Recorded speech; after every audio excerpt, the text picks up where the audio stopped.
Sobat Sejarah Indonesia yang luar biasa. Selamat datang lagi di channel kita yang selalu bawa pembahasan mendalam tentang peristiwa penting dalam sejarah bangsa kita. Kali ini kita bakal bahas sesuatu yang memang selalu jadi pembahasan hangat, yaitu peran Soeharto dalam peristiwa G30S, kenapa dia tidak jadi target PKI, dan apakah benar dia sudah tahu akan rencana tersebut tapi memilih untuk diam. Ini adalah babak sejarah yang kompleks banget dengan berbagai pandangan dan kesaksian yang berbeda. Jadi kita bakal bahasnya dengan cara yang gaul tapi tetap sopan, berdasarkan sumber yang ada, dan selalu menghargai kompleksitasnya ya sobat. Langsung aja kita mulai ya.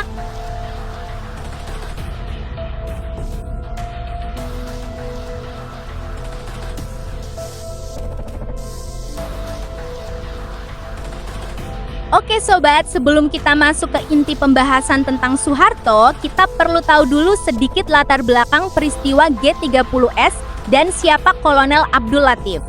Peristiwa yang terjadi pada bulan September tahun 1965 itu memang menjadi titik balik besar dalam sejarah Indonesia. Banyak tokoh militer tinggi ditemukan tewas, dan kemudian muncul klaim bahwa ini adalah bagian dari upaya kudeta yang dilakukan oleh kelompok yang terkait dengan PKI. Kolonel Abdul Latif adalah salah satu figur penting yang terlibat langsung dalam peristiwa tersebut. Nantinya dia memberikan banyak kesaksian tentang apa yang sebenarnya terjadi sebelum, saat, dan sesudah peristiwa itu. Banyak poin penting dalam kesaksiannya yang jadi dasar untuk memahami peran berbagai tokoh termasuk Soeharto. Pada masa itu, Soeharto menjabat sebagai Panglima Komando Operasi Pemulihan Keamanan dan Ketertiban serta Panglima Kodam 5 atau Jaya. Dia adalah salah satu tokoh militer yang cukup berpengaruh dan hubungan dia dengan Presiden Soekarno juga menjadi perhatian banyak orang. Nah, dari sinilah kita mulai masuk ke pertanyaan kenapa Soeharto tidak jadi target penculikan ya sobat? Nah, ini adalah poin penting yang kita tunggu-tunggu. Menurut kesaksian yang diberikan Abdul Latif, Soeharto sengaja tidak dimasukkan dalam daftar target penculikan oleh kelompok yang merencanakan aksi tersebut karena dia dinilai sebagai sosok yang setia kepada Presiden Soekarno. Latif menyebutkan bahwa Soeharto dianggap sebagai loyalis Bung Karno dan tidak dianggap sebagai bagian dari ancaman yang hendak disingkirkan. Jadi dalam pandangan mereka yang merencanakan aksi tersebut, Soeharto bukanlah musuh atau bagian dari kelompok yang dianggap sebagai penghalang bagi apa yang mereka inginkan. Mereka fokus ke tokoh-tokoh militer lain yang mereka anggap sebagai lawan atau bagian dari Dewan Jenderal yang dianggap sebagai ancaman terhadap pemerintah dan revolusi. Latif juga menyatakan bahwa pada saat itu posisi Soeharto memang terlihat dekat dengan Soekarno. Banyak orang melihat dia sebagai salah satu orang yang bisa dipercaya oleh Presiden untuk menjaga keamanan dan stabilitas negara. Jadi dari sisi itu masuk akal jika kelompok tersebut memutuskan untuk tidak menyertakan dia dalam target mereka. Tapi sobat, perlu kita ingat bahwa kesaksian ini adalah dari sudut pandang Abdul Latif sendiri. Ada juga pandangan lain yang melihat hal ini dari sisi yang berbeda yang kita bakal bahas nanti ya. Selain menjelaskan kenapa Soeharto tidak jadi target, Latif juga mengklaim bahwa Soeharto sebenarnya telah mengetahui adanya rencana yang sedang digarap. Menurutnya, dia telah beberapa kali menyampaikan informasi mengenai dugaan upaya kudeta dan rencana yang disebut Dewan Jenderal kepada Soeharto. Latif mengatakan bahwa setiap kali dia memberikan laporan atau informasi tersebut, respons yang dia dapatkan dari Soeharto adalah sikap acuh tak acuh atau tidak ada langkah lanjutan yang diambil. Bahkan menjelang malam terjadinya peristiwa G30S, Latif menyatakan bahwa dia kembali menyampaikan niatnya untuk menggagalkan apa yang dia anggap sebagai kudeta, tapi laporan tersebut tetap tidak mendapatkan tanggapan yang jelas atau tindakan dari Soeharto. Ini adalah bagian yang membuat banyak orang bertanya-tanya, kenapa jika Soeharto sudah tahu, dia tidak mengambil tindakan untuk mencegahnya? Ada beberapa teori yang muncul sebagai jawaban atas pertanyaan ini. Beberapa orang berpendapat bahwa Soeharto mungkin sedang menilai situasi dengan cermat dan tidak ingin bertindak tergesa-gesa, khawatir membuat kesalahan atau memperburuk keadaan. Ada juga teori yang mengatakan bahwa Soeharto melihat peluang dalam situasi tersebut untuk memperkuat posisinya di tengah kekacauan yang mungkin terjadi.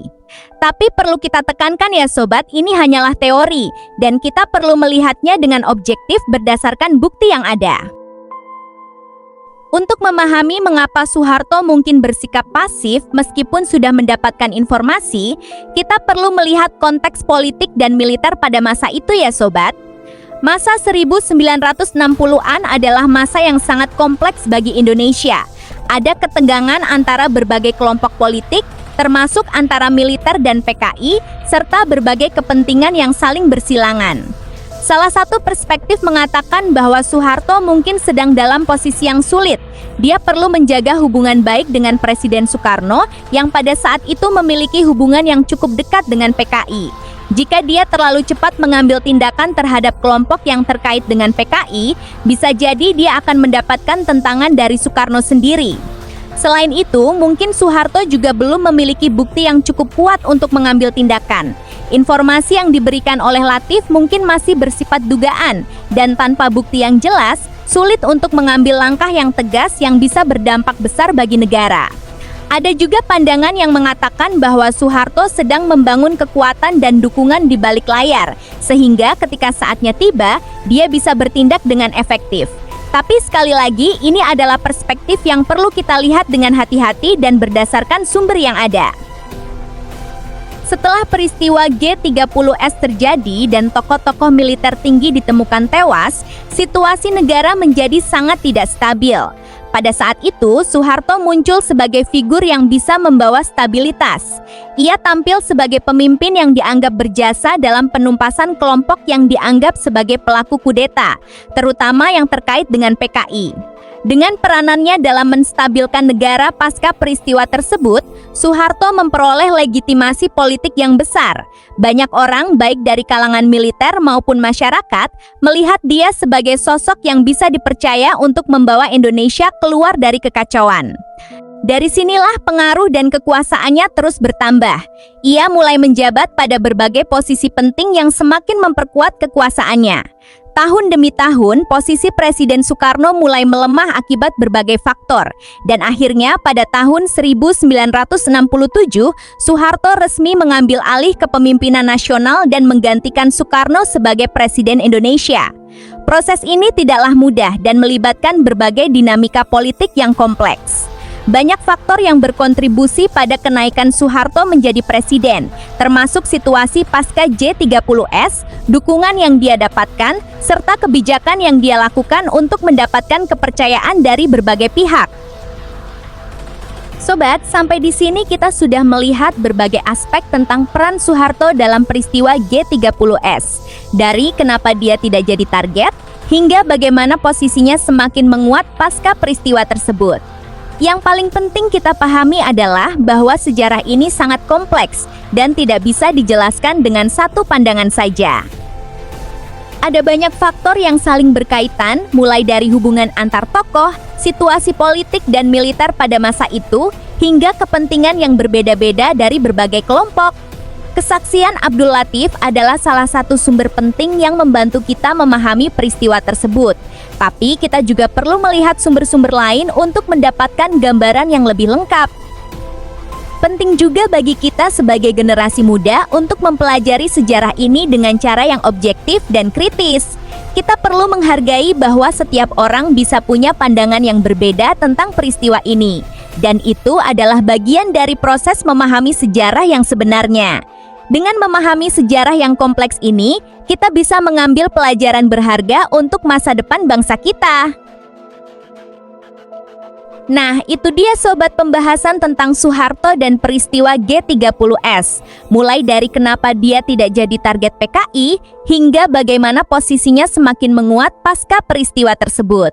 Semoga konten ini bisa membantu kita lebih memahami babak penting dalam sejarah Indonesia yang kompleks ini ya.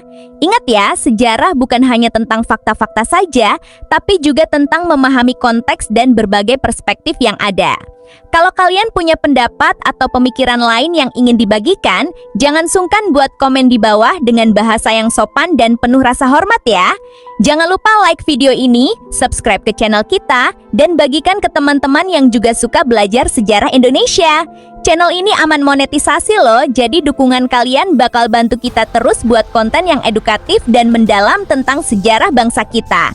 Oke deh sobat, sampai jumpa di video selanjutnya ya. Tetap semangat belajar sejarah dan jadilah generasi yang peduli dengan masa lalu dan masa depan bangsa kita. Sampai jumpa!